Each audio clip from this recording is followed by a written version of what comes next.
শুভ সকাল আমার প্রিয় পরিবার। তো তোমরা সবাই কেমন আছো? আশা করি সবাই ভালো আছো, সুস্থ আছো। ঘুম থেকে উঠে সোজা চলে এলাম বেলকনিতে।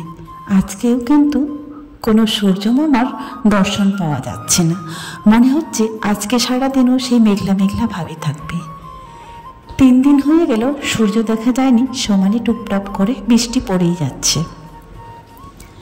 পৌষ মাসে বৃষ্টি পড়া মানে বুঝতেই পারছো কতটা ভয়ঙ্কর। বাইরে বের হওয়ানো, ঠান্ডা লাগা, বাইরে যাওয়া সব মিলে ঘর থেকে বের হওয়া যায়নি।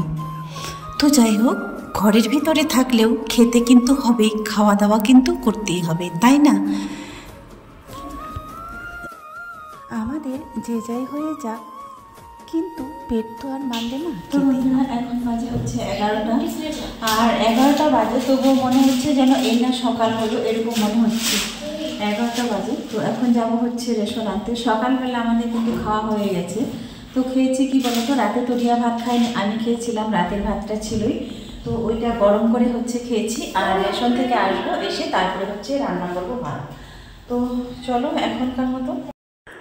রিয়াকে নিয়ে বাইরে বেরিয়েছিলাম একটু, তারপরে ঘরে এলাম। আসলে ঘরে যদি অসুস্থ বাচ্চা থাকে, মায়েরাই শুধু বুঝে কতটা কষ্টকর, তাই না? এই যে সারাদিন ছুটাছুটি করলাম, তবুও কোনো কিছু হলো না। হুট করে এমন হয়ে গেল। আমি ভাবছিলাম হয়তো কোনো কিছু একটা প্রবলেম হবে, কারণ এটা যেহেতু খুবই জটিল, তাই না? এরকম ভাবছিলাম সত্যি কিছু একটা হবে, সত্যি সত্যি হয়ে গেল। তারপরে বাইরে থেকে ঘুরে এসে আবারও ভাবছি রেশনটা তো আনতে যেতে হবে, এটা মাসের শেষ দিন। কোথায় যে তারা রেশন কার্ডগুলো রেখেছে খুঁজে খুঁজে আর পাচ্ছি না। পুরো 2টা বিছানায় পুরো খোঁজাখুঁজি হলো, পেলাম না।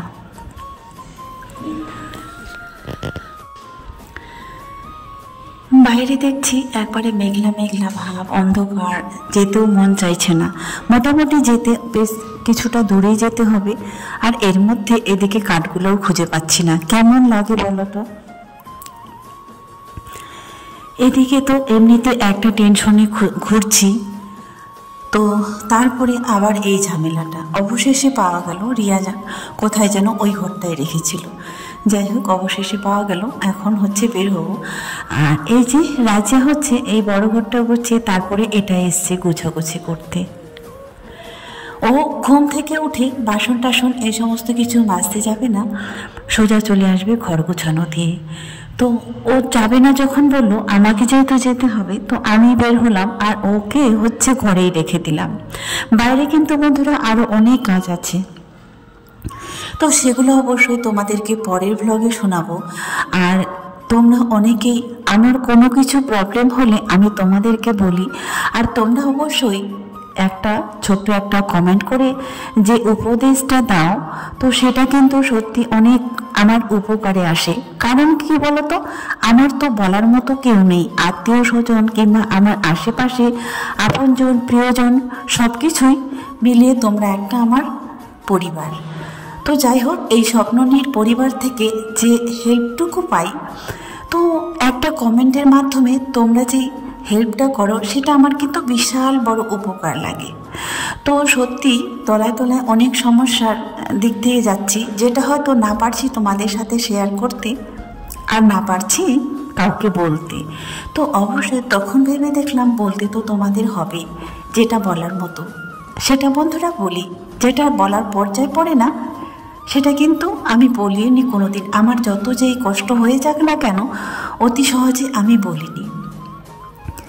আর এছাড়া এটা তোমরাও সলভ করতে পারবে, যে দেখো আজকালকার বর্তমান পৃথিবীতে 2টো বাচ্চাকে নিয়ে মানে চলাফেরা করা, খাওয়া দাওয়া সব কিছু মিলিয়ে যে কতটা ভয়ঙ্কর বলে বোঝাতে পারবো না।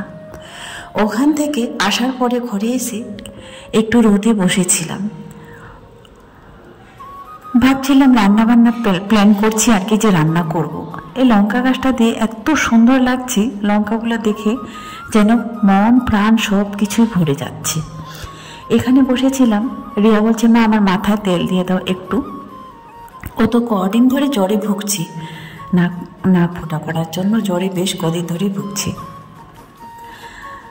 তো তারপরে এখানেই বসেছি, মাথায় ওর তেল দেওয়া হয়ে গেল। রিয়া বলছে, মা আমি রোদে বসে বসে সবজিটা কেটে দেবো, তুমি আমাকে এনে দাও।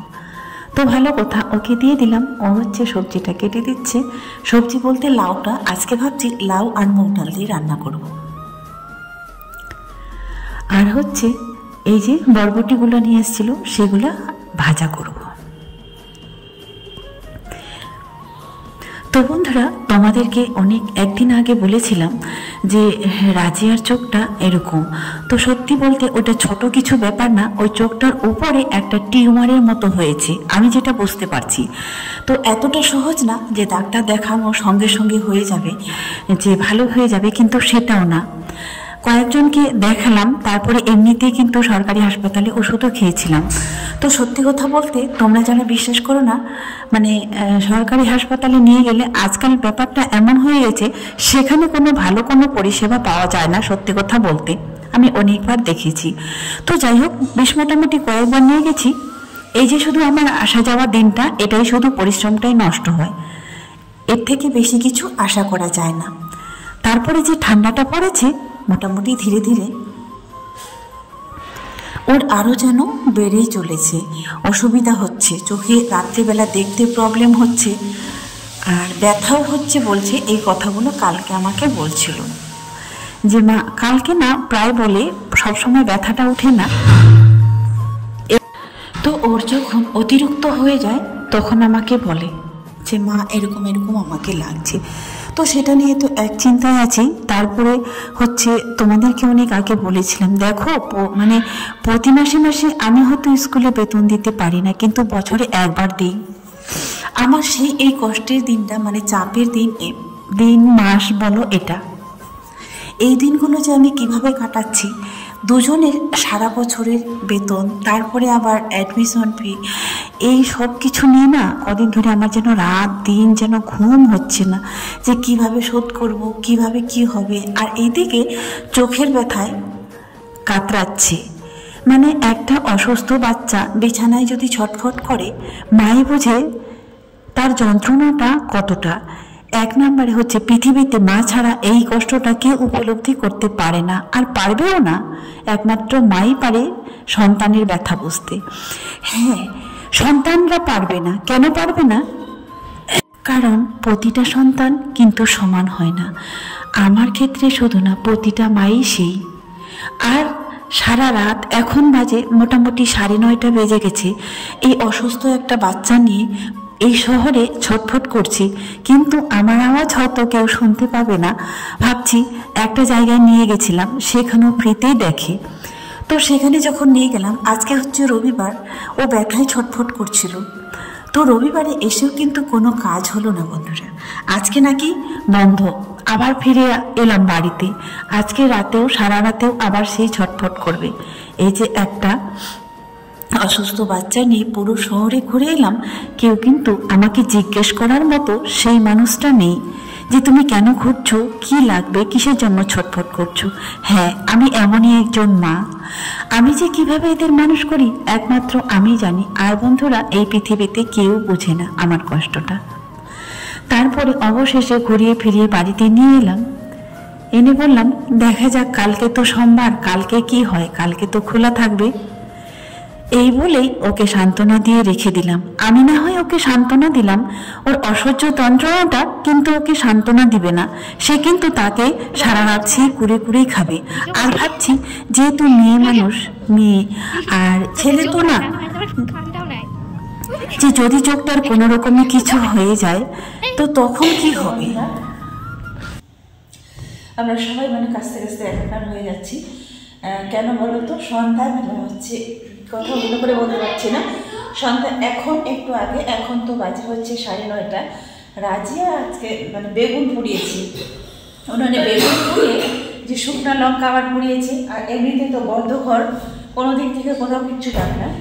আর পুরো লঙ্কার মানে এটা ঝাঁজটা পুরো ঘরে ছড়িয়ে গেছে, দিয়ে আমরা সবাই একদম কাছতে কাছতে কাছতে বমি করে দিচ্ছি। ও বুঝতে পারেনি। আর আমি যদি লঙ্কা পুড়ে তাহলে বাইরে নিয়ে চলে যায় আর কি, জানলার বাইরে কিংবা ব্যালকনিতে। আর ও তো ওরকম করেনি। তো চলো, আমি হচ্ছে বিকালে রাজিয়াকে নিয়ে গেছিলাম চোখটা দেখাতে। ওইখানে যে আই হসপিটাল আছে, তো সেখানে আজকে নাকি বন্ধ, রবিবারে বন্ধ থাকে। তো ঘুরে এলাম, আবার যাবে কালকে। কাছতে কাছতে ভিডিও বানাচ্ছে।